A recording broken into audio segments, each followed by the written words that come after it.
siya ang hinirang na Star Factor Grand Champion. Congratulations, Yula!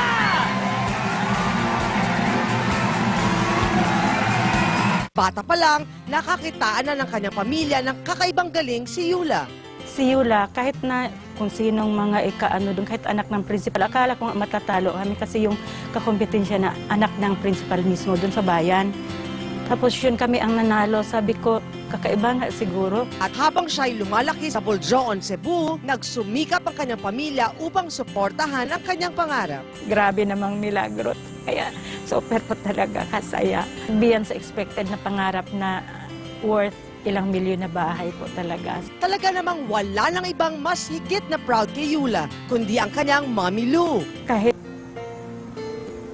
birthday mo o hindi mo birthday, lagi ko namang sinasabi sa'yo, pinaparinig sa'yo na laging nandito ako. Sinasabi ko sa'yo na kahit nasa womb pa kita, mahal na kita. Dati na yun. Sabi ko nga sa'yo hanggang sa last breath ko, mamahalin pa rin kita. Kaya, wish ko sa'yo lagi na masaya ka. Marami pang birthdays na narating sa buhay mo na kasama mo yung mga taong totoo sa'yo. Happy birthday, Yula. I love you, anak. Yeah. Happy birthday, Yula, from being a star hopeful to being part of the 12 Shining Stars to being the brightest star at nakasama po pa ang Diamond Star, ang superstar of all time. O, di ba? Ang dami ng stars at ikaw, isa ka na ring star na mag-shine through with all of them. Happy birthday. Lala Bear, happy birthday. I love you so much. Alam mo yan na kahit wala ako sa birthday mo, promise, nandito lang lagi sa tabi mo. Hello, may nababalitaan ako. Meron meron pang V. V. Tapos, ikaw na bahala susunod. Alam mo na yon. Happy birthday to you.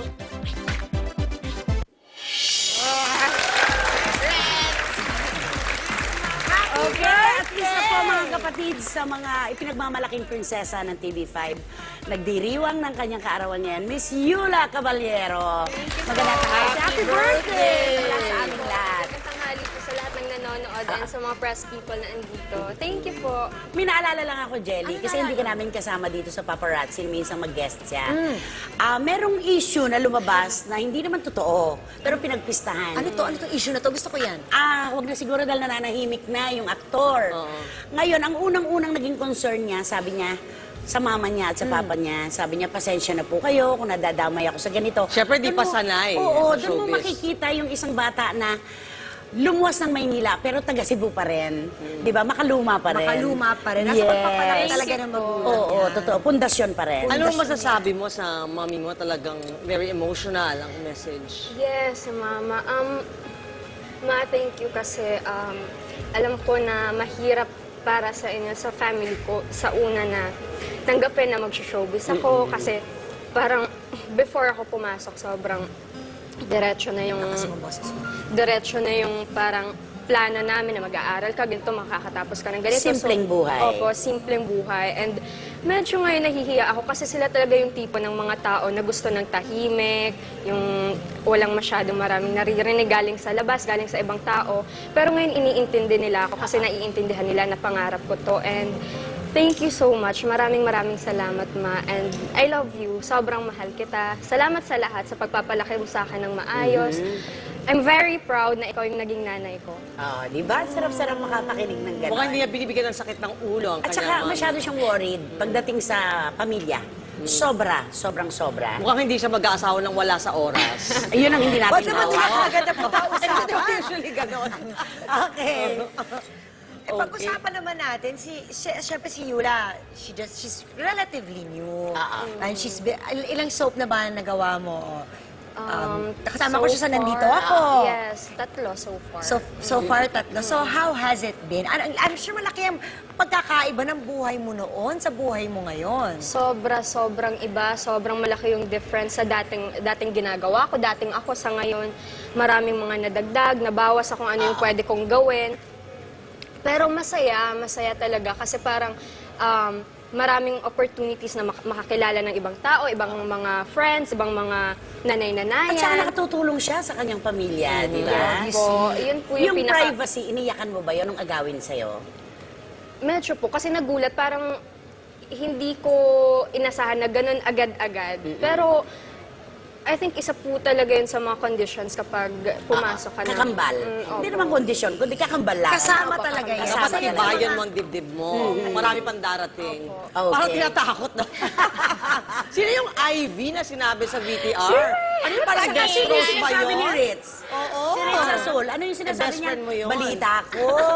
Meron ka na raw Ay, ano. nako, Ritz. Si Morissette, meron din siyang sinasabi. Ano yun? Alam ba ng mami mo yan? Baka umiyak lalo. Ivy? Nako, Oo. Ritz. Parang dextrose, ah. Eh di siyempre, Hindi ko alam sa kanya. inspirasyon. May prinsipe na ang Inspired naman ako sa prinsesa. lahat. Ito tanongin ko, ilang taong ka na ba? 17. Oh my gosh. Oh, 1 year na lang. Do you remember when you were 17? Oh my God! Ang menudo din. 17 pa rin naman si Tita Jelly hanggang ngayon. Si Jelly nung 17, masalimuot na. Oh, hindi pa. Noong mga 19. Siya, paborito siya. years. Si Jelly nun, paborito ng isang pamilya na hindi niya nakatuluyan. Pero hindi siya nagbigay ng iskandalo doon sa pamilya ngayon. Di ba? Yun lang yun. Okay, Dali. Dahil nabanggit na nga natin yung Ivy, tawagin natin ang special someone nga ba? Ivan Dorschner! Ivan! Ayun! Malayo pa siya kanina. Pagpasok sa dressing room, hampasin ko sana. Akala ko si Kogi Domingo, yung anak ko. Ivan Dorschner. Nakakakilig! Oy! Okay, ayan, bigay natin nawala kay yung, Ila. Nawala. Okay. Oo nga. Hindi bale. Thank you po. Kahit walang Thank you, ilaw yung Ivan. kandila na yan. Hi. Dito ka na lang. Dito ka na lang. Okay, pa, Ivan. Yan yung umakyat sa stage kay Katy Perry, di ba? Hindi ba siya yun?